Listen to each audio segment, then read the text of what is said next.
एक गांव था, उसमें दो भाई थे। बड़ा भाई सत्संगी था, संत महात्मा की सेवा करता था। लेकिन छोटा भाई जो था बड़ा दुष्ट प्रकृति का था। उसने जीवन में कभी भगवान का नाम नहीं लिया, किसी संत महात्मा को उसने दान नहीं किया, और गांव में कोई अगर संत आ जाए तो उसको गाली देता था। अब उसका बड़ा भाई बहुत परेशान, और भाई था कि मैं इस प्रकार का हूं और ये मेरा भाई कितना गलत है, कितना गंदा है, ये महात्मा को भी गाली देता है। तो एक दिन गांव में एक संत आ गए, तो पता लगा, तो जब सुन पाया कि गांव में कोई संत आए हैं तो दौड़ करके गया और संत भगवान को अपने घर में लेकर के आया। घर में बुला लाया, चरणों को धोया, सुंदर सा आसन दिया, अच्छा अच्छा भोजन करवाया। लेकिन जब महात्मा जी आसन पर गए, विश्राम करने लगे, तो उस बड़े भाई ने कहा, गुरुवर, हे महात्मन, मेरा एक छोटा भाई है, वो बड़ा दुष्ट प्रकृति का है। हम चाहते हैं कि हमारा भाई है तो वो भी सुधर जाए, और सुधार का कार्य केवल आप ही लोग कर सकते हो महाराज। मेरी इच्छा है कि उसके घर में भी आपके चरण पड़ जाए। महात्मा जी ने कहा, चलो इसमें क्या बात है, वो तुम्हारा भाई है तो मेरा भी शिष्य है, तुम शिष्य हो तो भी शिष्य है।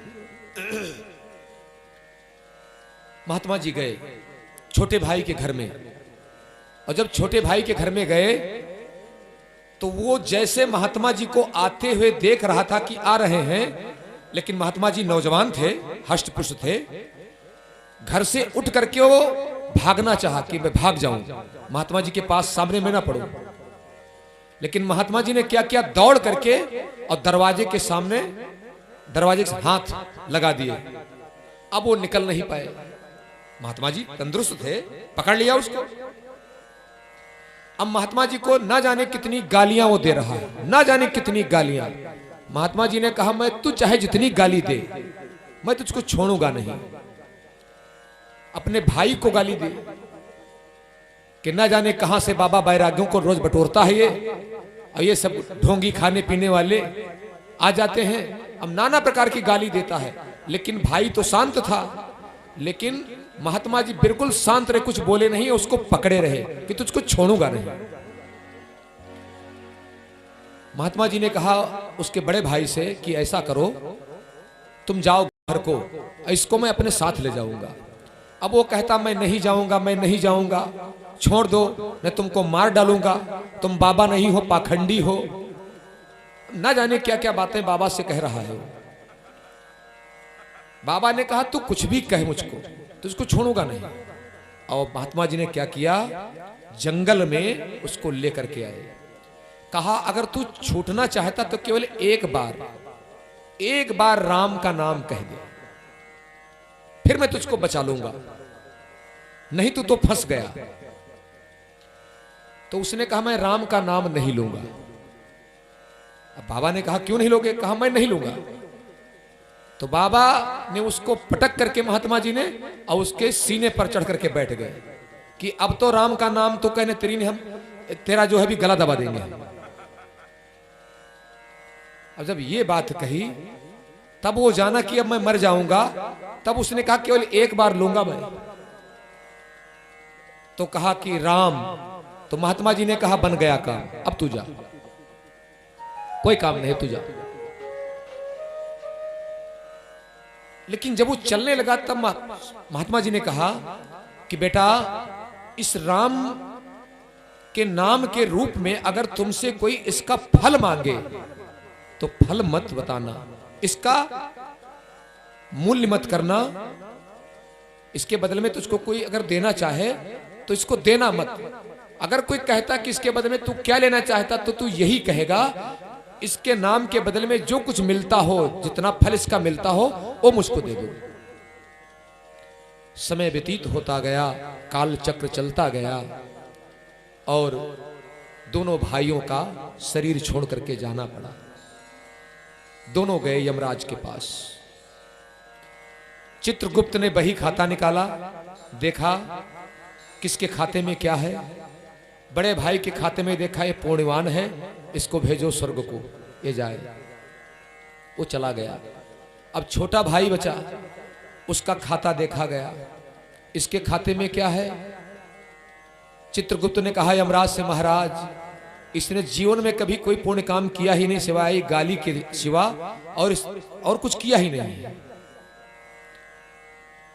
बहुत मुश्किलों से इसने एक बार एक महात्मा के कहने से राम का नाम लिया था, बड़ी कोशिशों के बाद।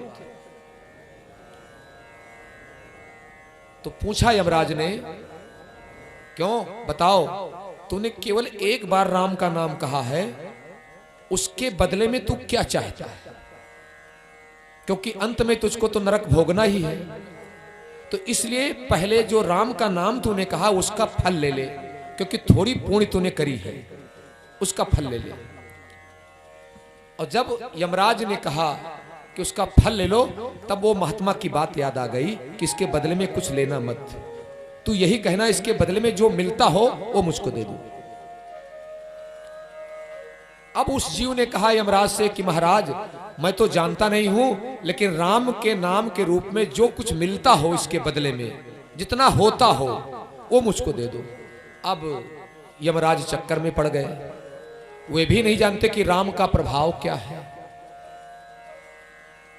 तो तुरंत यमदूतों से कहा कि यमदूतों छोड़ो इसको, मैं भी नहीं जानता हूं, चलो ब्रह्मा जी के पास चलते हैं। अब यमराज और वो जीव ब्रह्मा जी के पास पहुंचे। ब्रह्मा जी से सारी कथा बताई कि ब्रह्मा जी महाराज, इसने एक बार जीवन में राम का नाम लिया है, और हम इससे कहते कि उसके नाम का कुछ, राम के नाम का जो फल बनता वो तुम ले लो, ये कहता जितना होता हो उसको मुद्रा दे दो। तो मैं आपके पास इसलिए आया हूं कि राम एक बार केवल नाम लेने से क्या फल मिलता है वो बता दो। ब्रह्मा जी ने कहा भाई देखो ऐसा है, हमारा काम दिन रात वेद और सृष्टि में लगा रहता है, हम वेदों में खोए रहते हैं, हम राम के प्रभाव को नहीं जानते, एक नाम के प्रभाव में नहीं जानते, मैं क्या तुमको दूं? तो ऐसा करो शंकर जी के पास चले जाओ।